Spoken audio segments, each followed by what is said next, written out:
Wait.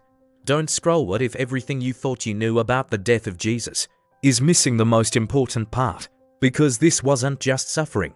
This was intentional, very moment, planned every step, chosen, and it leads to something most people never notice. That night was quiet but not peaceful in a garden called Gethsemane.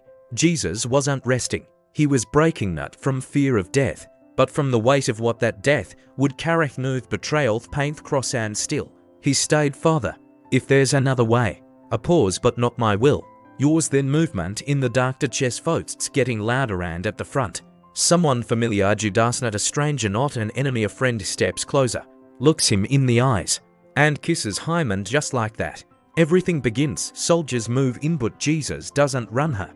Doesn't 5 steps forward. Like this is exactly why he committee drag him through the night. Accusations, lies, shouts, voices shouting over each other, but he says almost nothing. Not because he's weak, but because he's in control. Then the crowd gets a choice: release Jesus or release a criminal, and they choose the criminal. Crucify him.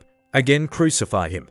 Not because he failed, but because truth made them uncomfortable. So they try to silence if he, mock him, break him down, press a crown of thorns onto his head, not just to hurt him, but to humiliate him. Then they hand him a cross, if unforgiving, make him carry it step after step after step toward the place where everything changes. Some people laugh, some people cry, but no one understands what's really happening, because this isn't punishment, this is a transfer. They lift him onto the cross, suspend him between earth and sky, and as the pain reaches its peak, he does something no one expects. He forgives them. Father, forgive them.